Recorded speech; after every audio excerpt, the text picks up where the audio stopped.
What's up, everybody? It's your charmingly provocative, politically incorrect, cultured, charismatic, and amicably gracious host, Mitchell. Most of you recognize me from the hookup culture community.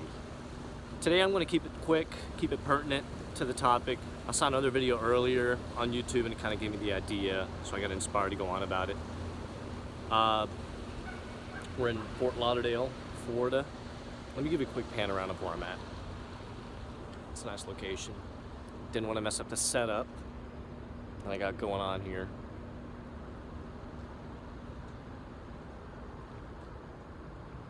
Pretty high up. That's the pet carrier from the Vespa. My journal on top.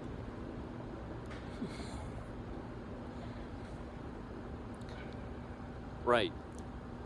You don't have to spend any money to get a woman to have sex with you. Everybody needs to get this the hell out of their head. Like, I have a friend of mine who modified their, I think it was like a 2013, I forget at the time, the year exactly, but it was a Porsche Boxster.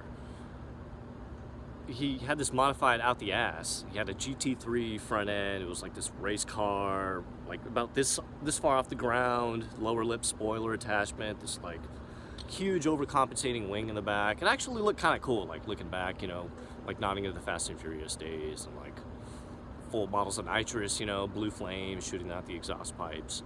So it was kind of cool. Like, he had that going on, but he didn't necessarily get laid from the result. So I don't know how that came up to mind as an example, but I just thought it'd be kind of funny to give you an example of that. And coming from here in South Florida, you get hit with it as soon as I touch down here.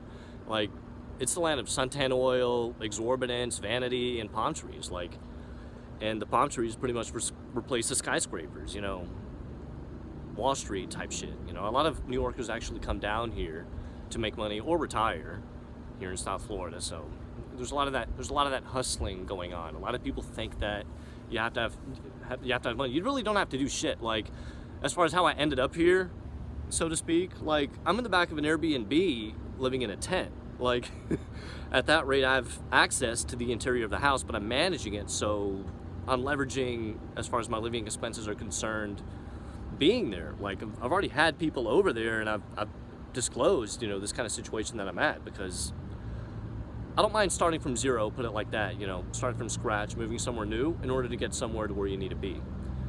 But back to what I was talking about. All you really need is honesty, charisma, and a bit of creativity in order for this to follow through. You know, when you meet someone, and anytime, and if you do the opposite, you know, if you just want to pour your wallet out, this is what's going to happen. Eventually she's going to associate you to be a walking wallet on its own.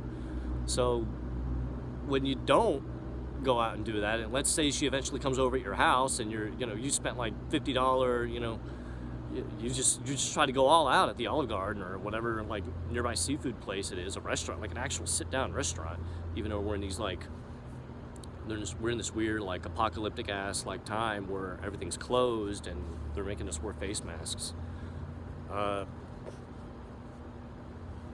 Just like that, like, you don't really need to go out of your way to impress a bitch or anybody at that rate.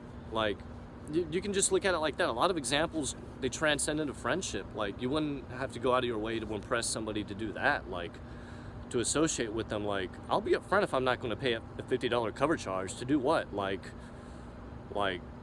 to share a sausage and eat some, you know, and drink some stale ass wine to go with that, like, with some bad techno in the background. Like, I don't know, whatever they have going on with these private parties. Like, at this rate, my social life is delegated to these cacao ceremonies spiked with LSD and drum circles and acro yoga at South Beach, Miami. Like, just these, like, obscure, a little embellished at times, but they're sincere. You know, a lot of people with a lot of money go there too, as well as that, so that should say something as well.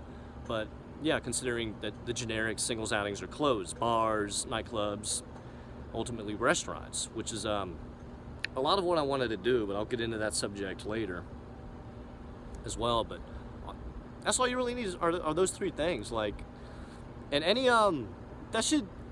like girl that budges on that, like, I'll give you an example. On my profile is let's take the Vespa and grab a slice of pizza. So you do that, you you chat her up a bit and you save the crusts to go to the park later and throw bread at ducks, you know, and then you continue that throughout the sunset. Like that's a date right there on its own. You didn't spend more than $5 to get to know someone, to get their life story. I'm not going to sit there and get your life story throughout a text message. I'm going to try and progress this. So that lets me know right then and there if, like, can I call you? And she says yes. And then I call her. She apologized the next morning. You know, she was like, sorry, you know, I didn't do this, didn't do that. Like, and then, but she still didn't like reciprocate the effort to call back too. Like that kind of let me know. And then everything else got kind of flaky. But we're getting off subject again. Like, any girl that gives you like any sort of resistance and expects you to have a lot of money to be able to take you out, or to take her out and impress her, like, you don't even like do dates. Like, the whole point of a date is to get to know somebody, really.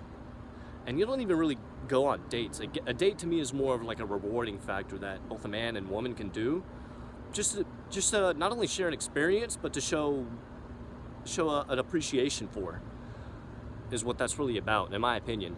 So with the this dude's walking his dog in front of me back here. It's a cute little pup.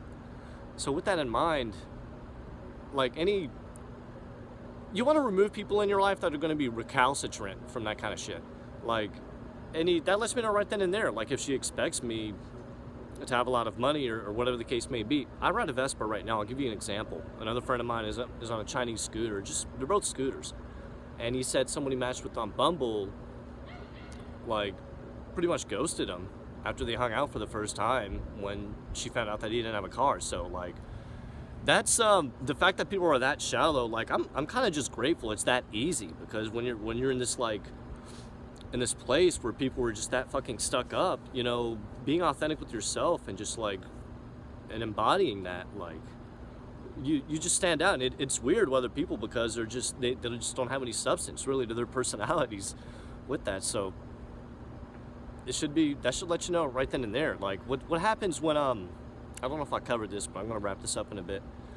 What happens when people spend a lot of money and they expect sex to be traded out with that?